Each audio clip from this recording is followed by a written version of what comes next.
ketemu lagi dengan Steffi dalam Ngulik Ngerumpi Katolik. Nah, seperti biasa, aku hari ini akan ingetin teman-teman yang punya UMKM yang mau aku promosiin di Ngulik, boleh banget hubungi nomor yang ada di description box karena kita akan promosiin usaha teman-teman secara gratis. Seperti biasa, kalau Steffi di sini nge-host, pasti tamunya adalah orang yang ditodong. Mungkin teman-teman udah mikir siapa yang hari ini ditodong oleh Steffi. Hari ini kita kedatangan Kak Mongol Stres. Halo teman-teman, apa namanya? Ngulik Ngerumpi Katolik. Iya, ya. Saya Mongol Stres, stand up komedi Indonesia. Wah, hari ini saya seneng banget ada Kak Mongol di sini Terima untuk kasih. sama kita. Kak Mongol sendiri gimana ini kabarnya baik? Oh, kalau soal baik sih always good. Always good. Nah, aku tuh suka banget nonton Kak Mongol. Aku ngikutin dari zaman Kak Mongol di Metro TV, masuk TV pertama kali. Iya kan, betul. Kak? Terus Betul. kayaknya aku jarang ngelihat Kakak gitu. Terus muncul di YouTube-nya Om Deddy 3 tahun lalu. Itu aku seneng banget kayak muncul lagi. Terus uniknya Kak Mongol ini ngebawain soal gereja setan. Oh iya, benar. Betul kan Kak Mongol ya? Benar. Nah, itu kenapa sih Kak waktu itu akhirnya Kakak muncul comeback ngomongin gereja setan, Kak? Kalau soal ngomongin gereja setan itu sebenarnya dari 2003 kalau tidak Sudah salah. dari 2003. Kalau nggak 2003, 2004 karena kan 2006 saya mundur dari kesaksian hidup. Saya bekerja. Jadi otomatis 2003, 4, 5, 6 tuh saat itu lagi ngetop kesaksian tentang mantan jenderal gereja setan yang bertobat. Nah, itu Mongol. Saat itu saya masih belum maksudnya belum gemuk, masih kurus karena baru habis bertobat. Jadi terus muncul lagi 2011-an setelah saya jadi stand up komedian, mulai lagi diundang, terus diajak ngobrol di kontennya Mas Dedi. Iya. Sampai hari ini tetap melayani kesaksian, stand up, semua podcast juga semua aman. Tapi Om Mongol udah enggak lagi kan yang di gereja setan? Bener. Udah Saya 97 itu saya menyatakan diri dengan suara yang sangat lantang bahwa saya menerima Yesus Kristus sebagai Tuhan, Juru Selamat dan Raja dalam hidup Mongol. Itu 97. Itu saya nggak akan pernah lupa. Itu momen di saat saya mengambil sebuah keputusan dengan suara lantang. Kan ada orang yang cuman, ya Tuhan saya percaya. Nah, kalau saya teriak, dengan ini saya menyatakan diri Juru Selamatku adalah Yesus Kristus. Amin. Jadi maksudnya kita proklaim kepada dunia, termasuk alam goib sekalipun, mereka mendengar perkataan Mongol itu, dan itu Mongol hidupi sampai hari ini. Oh begitu. Tapi Kak Mongol, aku penasaran. Kak Mongol sendiri tahu pertama kali gereja setan ini bisa gabung tuh dari mana sih, Kak? Kalau soal gabung, Mongol juga agak sedikit, maksudnya gini. Jadi kan saya mencari-cari nih. Kalau soal bergabung, saya ketemu bule awalnya. Ada ketemu bule di Telkom. Jadi Telkom ini dulu nama geng di Manado. Jadi anak-anak muda nongkrong depan gedung Telkom gitu toh. Jadi kita nongkrong, ada yang lain nongkrong di Jalan Texas, ada yang lain nongkrong di Sudirman gitu. Nah, saya di Telkom ini datanglah ada bule.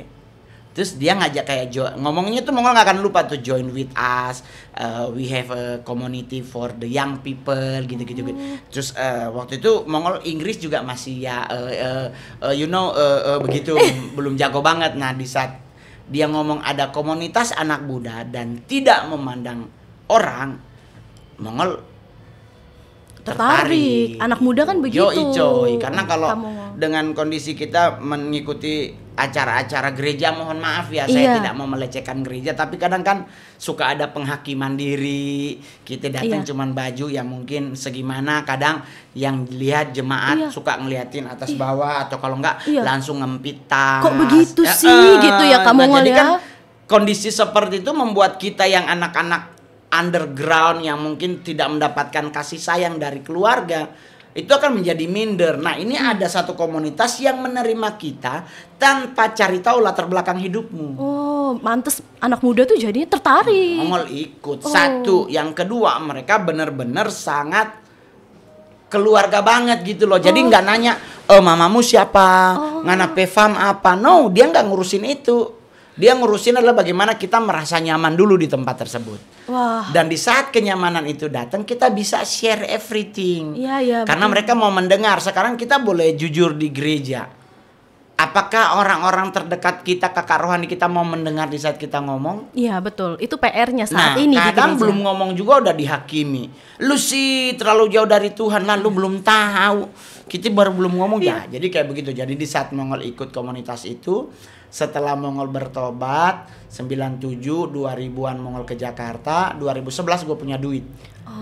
Udah mulai jadi stand up nih. Dulu kan maksudnya saya punya duit gaji, tapi ya untuk pulang Manado belum punya, nggak cukup ya tuh, karena kalau pulang Manado kan bukan cuma tiket yang harus Anda siapkan. Pulang kampung mahal. Saudara mama, oma P ini, mama P ini itu. Nah, di saat stand up Mongol punya duit, Mongol cari tahu, ngulik tentang diri. Mamaku tuh gimana kondisinya? Oh, dulu katanya mama Mongol nih, keterangan dari saudara-saudara mama kandung nih. Mama tuh bersaudara 5. Mamaku yang udah meninggal sisa 4. Nah, sekarang ada yang paling bungsu meninggal tinggal 3. Tapi waktu Mongol nanya 4-empatnya hidup. Nah, dan mereka ngomong bahwa selama mama Mongol muda itu nggak pernah ke gereja. Tapi mama katanya ikut satu komunitas di Gedung Juang Manado. Komunitas apa itu kamu kalau boleh kita tahu? Ngulik nih, kan kita udah punya duit nih, ngajak ngopi gitu terus kasih duit 100 gitu.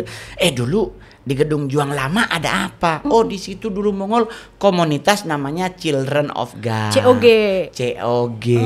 Dan cari tahu ini komunitas apa? Wah, ternyata ketahuan mama Mongol dulu adalah elders dari COG North Sulawesi. Oh, ya ampun. Berarti kan saya keikut dengan satanik itu berarti udah dari jalur Maimam. Iya, betul. Oh, berarti kebawanya jalur itu dari ya Kak situ. Mongol. Karena Mongol nggak pernah, saya nggak pernah ngebunuh orang. Saya nggak pernah ngebunuh, ya paling lalat yang atau kalau nggak nyamuk gitu. Tapi ya enggak lah, ini kok bisa tahu-tahu saya ditabiskan. Oh, ditabiskan jadi apa ini? Menjadi leadership committee, LC namanya. Oh, jadi Kak Mongol tuh posisinya tinggi saat jadi itu satanik itu kalau gereja tuh badan pengerja majelis jemaat. Kalau di Katolik tuh apa namanya yang Romo harian itu paroki. Nah, kalau di satanik itu namanya leadership committee. Nah, itu komite petinggi. Nah, Mongol ditabiskan menjadi salah satu LC. Tapi itu maksudnya harus sesuatu nggak sih kalau mau naik pangkat? Itu pasti harus ada yang lu bisa lakukan. Apa yang kau bisa lakukan untuk daerahmu? Misalnya seperti apa? Contoh, atmosfer kita kuasai. Otomatis daerah kita sebagai pusat Kristen terbesar di Indonesia, tetapi kehidupan negatifnya juga jalan tinggi. Iya, betul. Ya kan? Persinahan tinggi. Itu kan dulu. Tapi sekarang kan pemerintah daerah Sulawesi Utara dengan sangat luar biasa berjuang untuk image itu dihilangkan dari peredaran di Indonesia ini, bahwa Sulawesi Utara tuh banyak perempuan begini-begini. Nah, itu sekarang Pemda itu baik kota maupun kabupaten maupun gubernur itu sangat luar biasa merubah image itu, dan puji Tuhan mulai step by step dipulihkan image-nya ya, Kak Mongol ya. Wah, ini kan cewek begini ini pasti dari Manado gitu. Nah, itu yang harus dirubah, dan puji Tuhan mulai terlihat efek perubahan itu sudah mulai ada. Puji Tuhan. Begitu. Kak Mongol ini posisi terakhirnya tinggi di gereja. Ya, saya salah satu jenderal utama Church of Satan Asia. Jadi Asia itu ada 7 jenderal utamanya, 7 leader utama. Saya orang keduanya. Wah, itu tinggi sekali. Satu-satunya orang Asia. Dan yang lain orang bule. Orang lain orang bule. Ya. Oh, nah tapi Kak Mongol, kalau orang suka kesaksian nih, dia keluar dari gereja setan, dia orang biasa aja susah sekali. Ya. Kak Mongol sendiri gimana sih perjalanannya? Sebenarnya kalau mau dibilang susah, semua orang susah. Tetapi tergantung kita. Kalau bahasa Petrus tuh penundukan diri. Itu kita miliki nggak? Nah, kalau kita nggak miliki, ya susah keluar. Maksudnya begini, kita kalau mau bener mau keluar, kita harus punya penundukan diri. Maksudnya begini, ya lu mau dirubah, diserahkan dirinya ya harus mau. Karena masih begini, kita kalau masih gini, saya ngambil keputusan menerima Yesus sebagai Tuhan Juru Selamat dan Raja, ya kan? Berarti kan kita ngasih totally, nggak masih nyimpen sedikit. Jadi di saat saya mengambil keputusan itu, saya total nggak terpengaruh terhadap apapun. Serangan tuh jangankan per malam, tiap detik datang. Diapain sih Kak Mongol? Saya pegang 1 Yohanes 5 ayat 18. Setiap orang yang lahir dari Allah tidak berbuat dosa. Dan kalimat selanjutnya itu keren banget. Dan si jahat tidak bisa menjamah engkau. Amin. Jadi Mongol pegang teguh, baru kuasa darah Yesus itu kuasa yang bisa menyelamatkan hidup kita. Kuasa pengorbanan itu ada. Ada doa novena yang mengajarkan tentang perlindungan. Ada doa Santo Angelus yang mengajarkan tentang perlindungan malaikat Tuhan untuk teman-teman Katolik. Jadi sebenarnya kita sudah diperlengkapi utuh oleh Tuhan, tinggal mana yang mau keambil. Yang paling nggak boleh adalah menyalahkan, wah gereja ini begini, nggak boleh. Masing-masing itu punya skup berbeda-beda. Kita juga di satanik bahkan diajarkan hal-hal seperti itu. Diajarkan skup beda-beda dari gereja. Untuk menghantam orang kita nggak pakai, orang Manado bilang nggak pakai goraka, pakai jahe, nggak pakai telur, nggak pakai keris, buntet begini, nggak ada. Kita cuma menggunakan jari. Karena Mazmur 144 mengajarkan, Tuhan ajarilah tanganku untuk bertempur dan jari-jariku untuk berperang. Oleh sebab itu Alkitab melarang kita tuh menunjuk orang, lu PA lu. Nah, karena ini sebenarnya ini senjata. Ini punya kuasa. Itu di Mazmur loh yang bilang, bukan Tuhan, bukan Mongol yang bilang, Alkitab yang bilang. Jadi bagaimana Bang biar enggak ya pakai 5. Kalau begini kan jadi gambreng, lu kalah lu. Kamu sih begitu. Jadi itu proses. Jadi di saat kita menjadi leadership terus kita menyerahkan diri kepada Tuhan, itu perjuangannya butuh 3 tahun lebih. Saksi hidupnya Mongol tuh ada semua. 3 tahun bisa ditanya mereka. Astaga. Tapi Kak Mongol sampai sekarang Kak Mongol masih diganggu apa enggak? Kalau masalah diganggu pasti. Terus menerus. Jangankan anak gereja setan, engkau juga anak Tuhan juga ada yang ganggu kan.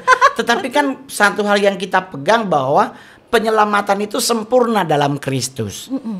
Jadi kalau orang bilang, wah kayaknya Mongol udah pindah agama, saya selalu bilang di atas panggung, selama masih ada babi kecap saya tidak akan pindah agama. Karena saya Manado, Anda pernah rasa babi kecap Manado, dia panas-panas, nasi panas. Enak sekali. Simon Petrus, Andreas dan Zebedeus lewat gue cuekin. Babi kecap nomor 1. Iya, jadi maksudnya kalau mau kalau membuat sebuah berita bahwa Mongol pindah agama, itu adalah sebuah berita yang sangat tidak benar. Karena saya udah janji sama Tuhan tahun 97 itu bahwa sampai matiku aku akan tetap memegang teguh Yesus Kristus sebagai Tuhan dan Juru Selamat. Kalau saya harus kembali ke satanik, saya bilang sama Tuhan, saya akan milih bunuh diri kalau memang itu Tuhan izinkan. Wah, berarti Kak Mongol tuh benar-benar udah iya, keluar banget, nggak mau lagi. Karena saya mendapatkan banyak hal di saat saya mengambil keputusan menerima Yesus Kristus. Kenapa kakak akhirnya menerima? Maksudnya kepikiran setelah punya jabatan tinggi, terus kakak berpikir kayak, aku mau kembali kepada Tuhan. Apa kak yang membuat? Karena aku mendapatkan sukacita dari gereja. Anda tahu orang lain mujizat, sakit kanker sembuh, tumor sembuh. Betul. Saya bisa tersenyum di saat saya menerima Yesus Kristus sebagai Tuhan dan Juru Selamat. Sumber kebahagiaan ya kak? Karena begini, waktu saya di satanik, saya kan punya target. Target itu tekanannya lebih tinggi. Kayak kerja, karena kak? Pertanggungjawabannya bukan ke manusia. Berarti pressure-nya lebih keras daripada budak korporat seperti saya, kak. Lu budak korporat? Iya, saya budak korporat, kak. Gak apa-apa, yang penting tiap bulan terima gaji. Aman ya. Penting kan masih bisa bayar pajak buat beli kuota, bisa main Mobile Legend. Mobile Legend. Jadi tekanan Mongol tuh tekanan yang paling berbahaya tuh bukan dari sesama teman, sesama leadership, dari alam spiritual. Diapain kak? Kalau misalnya sama bos kan dimaki-maki. Kita mah disentil. Kalau disentil tuh rasanya apa? Ya Tuhan Yesus. Langsung bisa tenggeng, bisa PA kalau bahasa Jakartanya. Ngeri Jadi banget. tapi jujur nih, ini Mongol sudah berapa 4 kali kayaknya ngomong bahwa mereka itu terus si L and the gang, LB gitu-gitu and the gang tidak maha.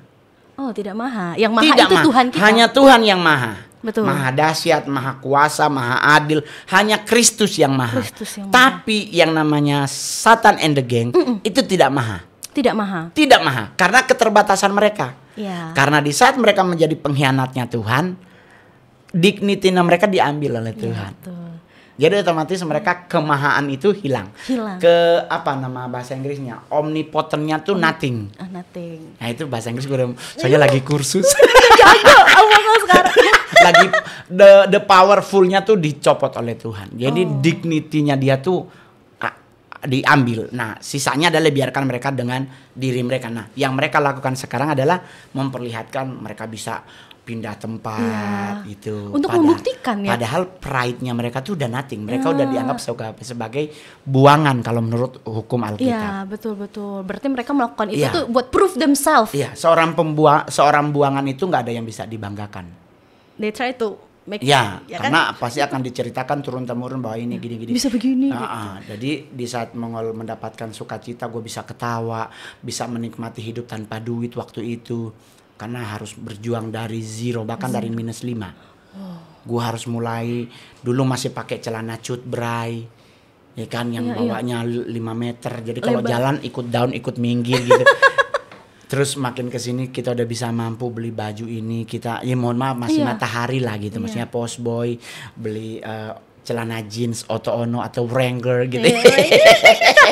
Kalau sekarang udah Gucci. Udah Gucci. Tapi kan kita bukan budak brand, no. Saya juga beli tas Gucci juga Ambassador, ada kan lantai 3. Bagus loh dari Hong Kong. Itu mirror banget. Mirror plus bahkan jahitan doang beda di benang. Kalau Louis Vuitton coklat dia putih.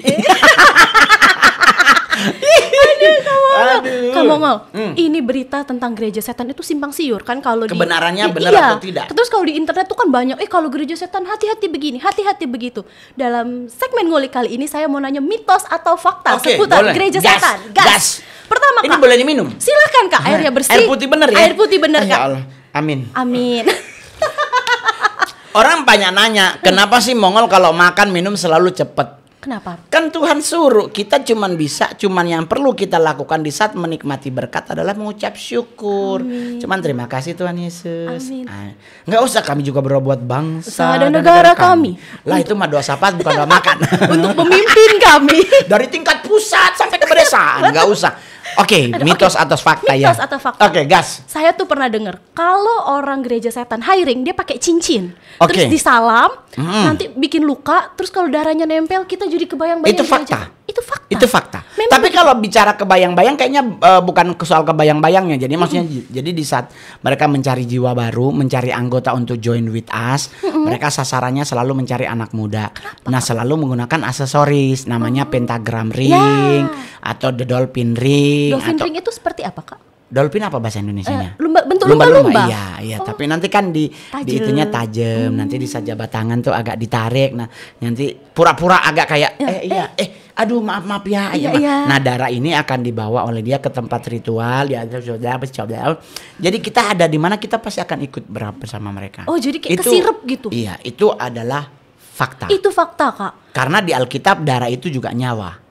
Jangan lupa kasus Kain dan Habel. Betul. Yang mengadu kepada Tuhan bukan spiritnya tapi darahnya. Betul. Oke, itu berarti fakta teman-teman ngulik. Fakta. Ada lagi katanya kalau udah masuk nih pas inisiasi kita darahnya dikumpulin, katakanlah ada 10 orang yang baru masuk, darah dikumpul terus The Brotherhood namanya iya. Brotherhood. Iya. Itu betul ada. Betul. Fakta Jadi, juga Kak Mongol. Orang yang kalau di gereja kan yang pertama kali baru datang ke gereja disuruh berdiri, kiri kanan jabat tangan, ucapkan selamat datang. Nah, kalau di satanik tuh kita kan di maju ke depan, di depan altar tuh ada apa sih, baskom lah begitu, bol gitu begini, ada air di dalamnya, terus nanti kita disuruh keluarin darah dari dari organ tubuh kita tuh nanti ditetes, dicampur ya, baru minum. Nah berarti kayak film-film Cina zaman dulu untuk kakak beradik gitu. Iya. Makanya itu susah hormat lepas. kepada langit gitu. Gitu. Tapi kalau satanik gak begitu, udah dibakar dia kayaknya baju jigong juga teman, kita kan gak sadar ya kan. Brotherhood. Iya, brotherhood gitu. Itu fakta. Itu tapi bisa bikin ibaratnya tuh kita jadi susah keluar ya Kak? Yep, karena kan perjanjian darah namanya. The Blood Covenant adalah perjanjian yang susah untuk kita batalkan kalau tidak kesepakatan dua belah pihak. Oh, jadi kasarnya yang sana harus melepaskan, kita juga mau lepas. Iya. Nggak bisa kita kalau seandainya ada kasus kayak Mongol toh, sana tidak menerima. Iya, betul. Sana tidak menerima. Tetapi kan kita punya conclusion life namanya, conclusion hidup. Tuhanlah yang menentukan. Kalau kita tetap berpegang teguh pada janji Tuhan, ya dan amin, ya sudah. Roh yang ada padamu lebih besar daripada roh yang ada di dunia ini. Betul. Ya kan pasti otomatis di saat kita Tuhan pokoknya aku mau keluar. Di sana nggak terima urusan lu. It's not my business. Yang penting gue udah keluar, gue sudah tidak menggunakan hal-hal yang berhubungan dengan satanik, saya sudah tidak melakukan hal-hal yang bertentangan dengan etika, moral dan hukum, everything good. Oh, oke. Kak Mongol, katanya gereja satanik ini milihnya anak muda. Iya. Kenapa? Karena anak muda yang paling pelin-pelan di dunia ini. Masih bisa dipengaruhi. Labilismenya anak muda di atas rata-rata. Oh, Jadi buat yang anak-anak muda, tapi kalau dia udah masih anak muda tapi udah berkeluarga, kan ada yang masih umur 21 iya, udah nikah, udah ya nikah. kan? Itu. Tapi dia selalu mencari yang single. Kenapa itu? Ya karena rentang tawaran dunianya lebih besar. Kalau yang sudah menikah, dia yang ditawarin bukan soal sataniknya, tapi lasnya. Hawa nafsu.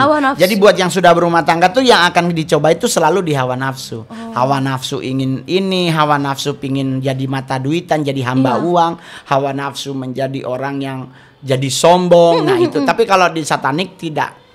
Yang ditawarin adalah kenapa anak muda? Karena labilnya. Anak muda nih, ini contoh nih. Teman-teman Katolik nih.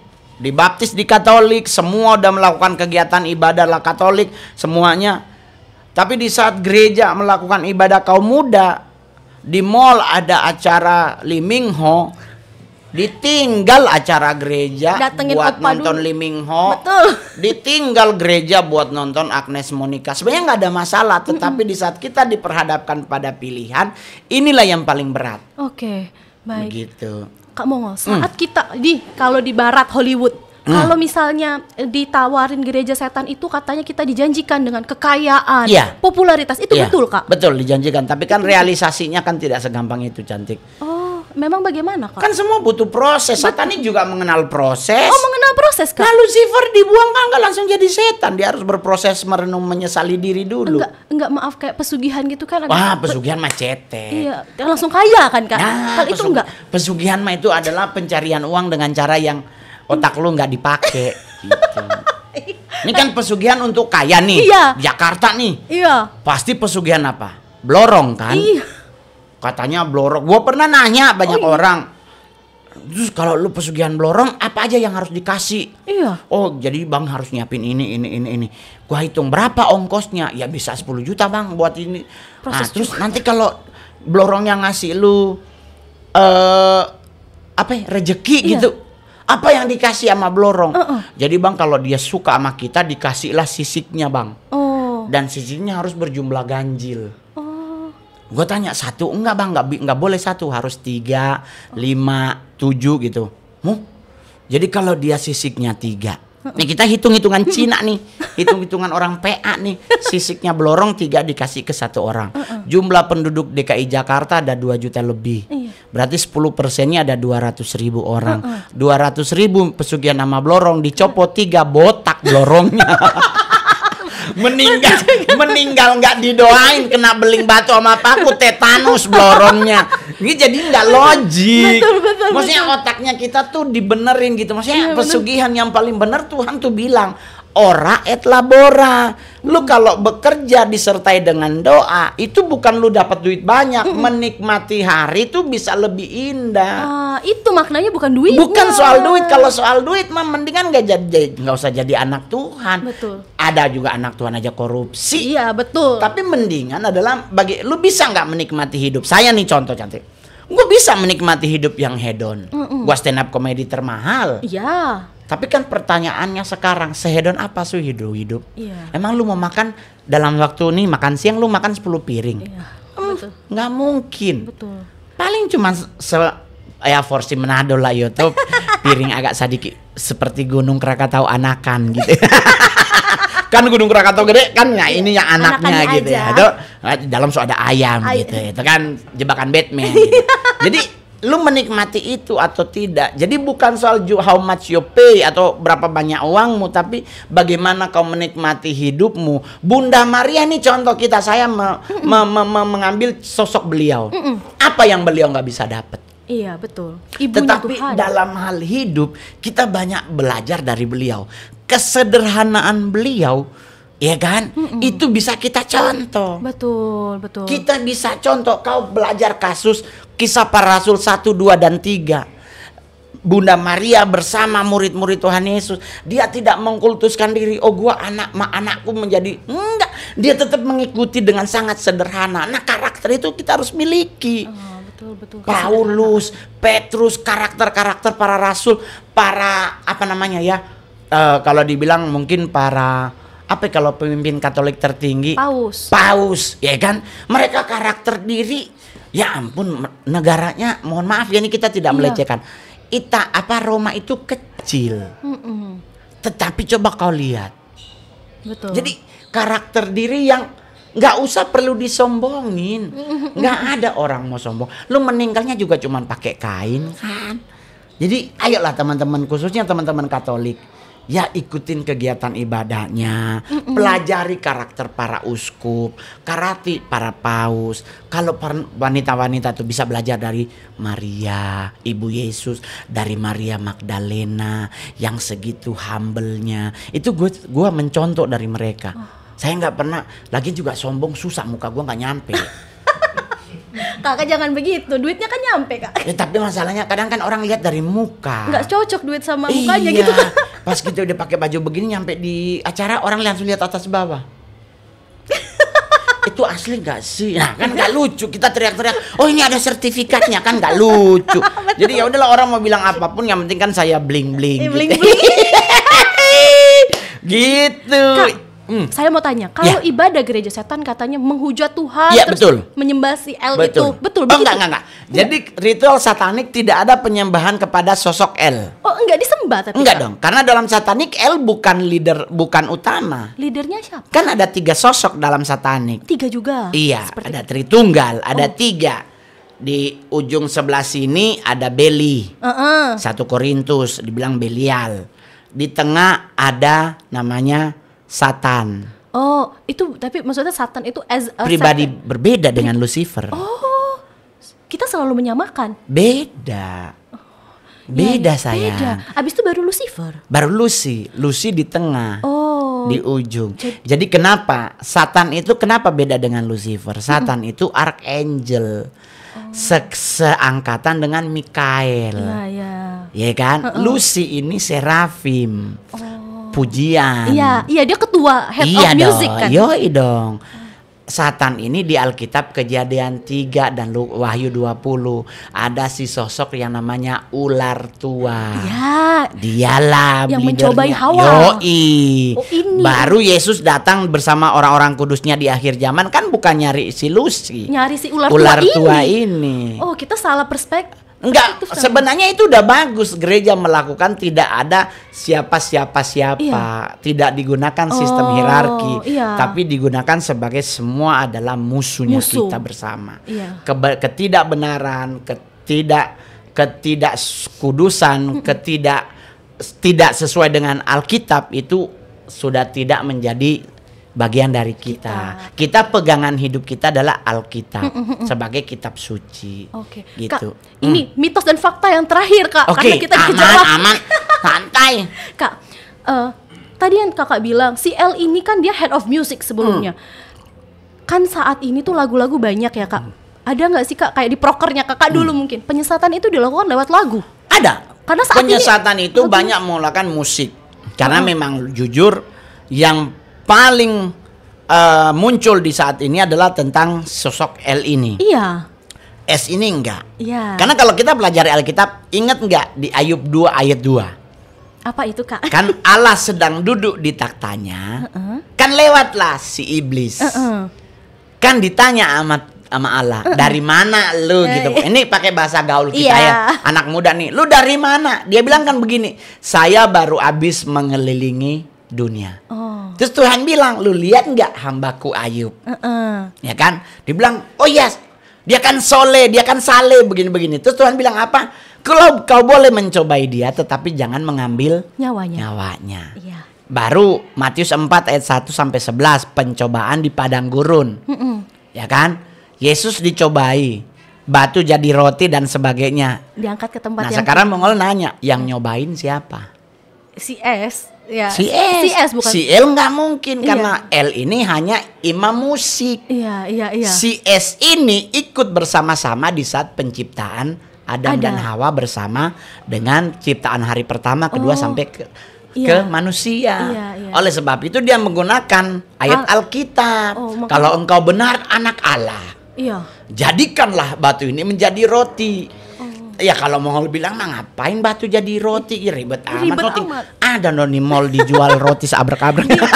juga ada. Jadi maksudnya Mongol tuh begini, mau mengajarkan teman-teman bahwa ternyata hidup kita itu menjadi berguna selama kita mau membuat itu jadi berguna. Toh, di saat kita ingin bertumbuh rohani, bagaimana caranya Kak Mongol? Iya, bagaimana? Bergereja. Engkau menjadi jemaat gereja Katolik, ya bergereja. Imanmu akan bertumbuh sempurna. Jangan pindah-pindah gereja. Kan banyak anak muda, wah di sana ada orang sakit sembuh, wah ada orang tua, kita pindah Yang di sana seru. Di gereja Katolik juga, di gereja Protestan, di gereja manapun mujizat Tuhan itu ada. Tergantung kitanya udah layak atau siap tidak menerima mujizat itu. Betul. Jadi jangan selalu wah ini begini gereja sana lu tak mau aduh. Enggak, di gereja Katolik juga lu nggak pernah belajar bagaimana tentang kudusnya Ekaristi. Ya kan, kuasanya ada. Terus doa-doa dari para romo uskup itu bekal buat kita. Jadi jangan mengkultuskan diri hanya pada satu gereja. Di mana engkau Tuhan taruh, disitulah engkau bertumbuh. Betul, dan kita harus berbuah dalam Kristus ya Kak Mongol. Kalau perlu jangan merasa bahwa gerejamu lebih unggul daripada gereja yang lain. 5 jari ini ada fungsi yang berbeda. Apa tuh Kak? Yang paling banter untuk ngambil upil ya kalau nggak kelingking jari telunjuk. Nggak mungkin lu jempol lebar. Bleber. Iya kan, nggak muat. Iya kan, jadi ada fungsinya satu, tapi di saat dia menjadi satu kesatuan, benda apapun bisa kau angkat. Iya betul, wah ini filosofinya saya suka. Iya dong, lu coba pakai kelingking lu ngangketin kamera. Debus dah jatuh hilang 20 juta, ya kan? Jadi tapi kalau lu pakai jari, jangankan kamera, amat gagangnya juga bisa diangkat. Jadi maksudnya begini, satu kesatuan itu menjadi indah kalau kita mau. Kalau kita mau menjadi satu kesatuan. Karena kita satu tubuh Kristus. Betul. Ya, kedua, ingat di atas kita ada leadernya kita, ada para romo, ada romo pembantu, ada romo vikaris, atau ada Pak Uskup, di atasnya ada besok mau datang ke Indonesia ada Pak Paus, saya juga mau hadir. Saya lagi nyari-nyari kode biar bisa foto bersama. Tolong didengar ya teman-teman. Kita bisa belajar dari mereka. Kesederhanaan dan kerendah hatian mereka itu ciri-ciri yang Yesus miliki. Yesus kalau bisa manggil malaikat datang bisa. Dia bisa selamat dari kayu salib. Betul. Itu berapa lama sih? Orang buktinya di Matius 4 ayat 1 sampai 11 dia juga didatengin malaikat kan? Berapa lama dia bisa manggil? Gak usah manggil, dia pakai petik jari ting muncul. Oh itu mah jini. Ya kan? Tapi kan masih begini, kuasa itu dia bisa gunakan, tapi dia kenapa? Karena dia tahu nubuatan tentang dirinya menjadi penyelamat kita. So kita syukuri. Jangan jadi bermegah diri atau berponga diri. Wah, gak apa-apa lah. Besok gua kumpul kebo, ntar gua malam doa lagi minta ampun gitu. Jangan begitu juga kan. Enak sekali. Wah, jangan menggampangkan diri. Upah dosa adalah maut. Setiap apa yang kau tabur itu yang kau tuai. Jadi saya pribadi nih Cantik paling terakhir. Saya nih artis. Salah satu upeti buat kami artis, khususnya artis panggung, adalah upeti namanya, kedip-kedipan. Saya kalau manggung di beberapa kota, ada orang-orang tertentu yang sudah menyediakan perempuan untuk kita. Buat jadi guling? Katanya sih buat mijit alasannya. Tapi sumpah demi Tuhan Yesus, selama 13 tahun aku berkarir, gak ada satu perempuan yang aku bawa ke kamar. Orang bilang, wah abang kan gak normal. Bukan soal gak normal. Aku punya anak perempuan. Alkitab mengajarkan tidak hukum karma, tetapi Alkitab mengajarkan hukum tabur tuai. Apa yang engkau tabur, itu yang akan engkau tuai. Aku tidak mau menyakiti seorang perempuan karena aku belum bisa terima kalau anak perempuanku disakiti. Jadi aku menyatakan, Tuhan aku puasa seks untuk hidupku. Terus ada nanya, munafik lu Ngol, pasti lu gak bisa. Bisa, orang gua mau main Mobile Legend sampai jam 5 pagi, tidur ngorok, bangun jam 9. Aman, lupa tuh ngapa-ngapain semua. Apalagi pas baca WA, Bang DP masuk ya. Wah, aman lagi. Let's go Senayan City. Jadi maksudnya gini, Tinggal ada di kita mau menikmati itu atau tidak. Betul. Hidup kita itu butuh pertanggungjawaban, namanya responsibility your lifestyle. Itu Ya. bahasa Inggris. Sorry ya, saya lagi kursus bahasa Inggris di Wall Street. Jadi, soalnya gue pengen ke Amerika. Kemarin mau ke Amerika ditanya bule, kita langsung you know something oh Tuhan Yesus, apa sih bahasa Inggris? Maybe good for me ya. Maybe manajer Mongol sih bilang begini, Kak mundur biar kita yang terjemahkan. Karena akhirnya sekarang kursus gitu ya kan. Jadi hidup itu kita boleh menikmati segimanapun. Lu menjadi seorang sobat Katolik yang benar-benar sobat Katolik yang sejati bisa. Tetapi pertanggungjawabkanlah gaya hidupmu. Jangan salahkan siapa-siapa di saat engkau jatuh. Di saat engkau jatuh yang perlu kau lakukan cuma satu. Matius 6 berkata, masuklah ke kamarmu, kuncilah pintu dan jendela dan berdoalah. Karena Petrus melakukan hal yang sama. Di saat Yudas mencium Tuhan Yesus dan menjual, yang dia lakukan tidak masuk tapi dia keluar. Jalan-jalan.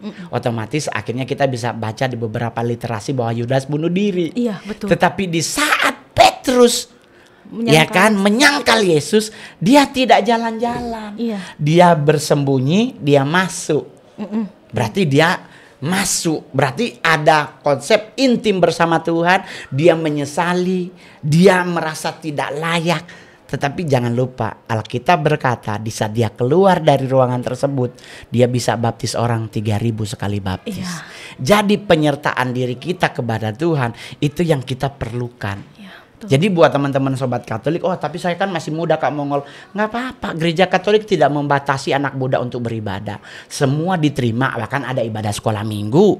Ada ibadah kaum muda, pemuda remaja apa namanya yang sudah menikah dewasa muda, dewasa atau mungkin apa istilahnya. Ada kok gereja tidak menutup untuk kita datang kepada Tuhan. Betul. Jadi datanglah, nggak usah terlalu mikir yang lain. Iya. Kalaupun nggak punya sepatu, nggak usah khawatir, gereja tetap akan menerima. Siapa tahu dalam ibadahmu ada yang tergerak membeli sepatu. Betul. Tetapi jangan pernah datang dengan motivasi ke gereja yuk nggak pakai sepatu pasti ada yang nyumbang. Karena berarti niat hatimu tidak baik. 2 menit lagi saya.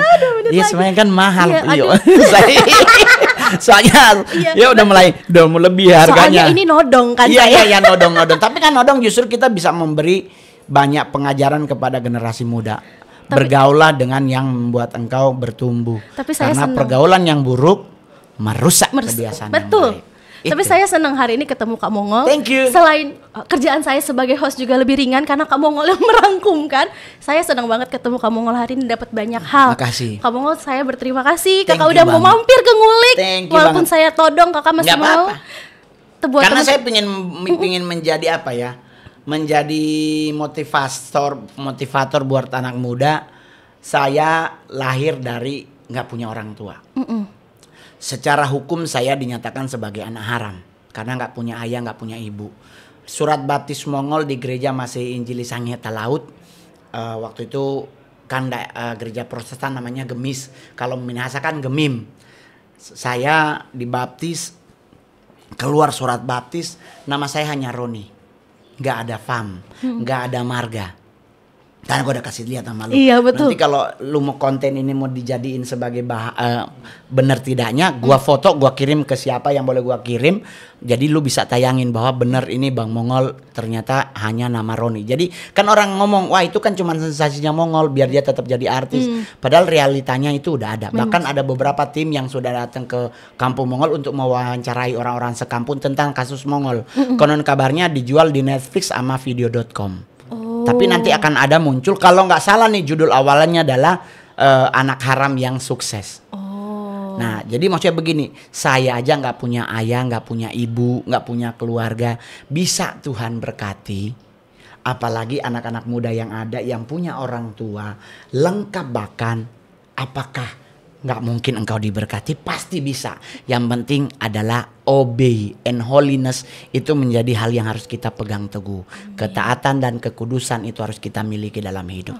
Terima kasih. Terima kasih. Pesan dari Mongol sebelum mau closing adalah, jika engkau mau menjadi sahabat Ngulik dan menjadi keluarga Ngulik, jangan lupa, jangan hanya menjadi a viewer, tapi jadilah subscriber. Oke, don't forget subscriber. Kalau ada yang mau diusulkan atau ada yang tidak disetujui, tulis di komen.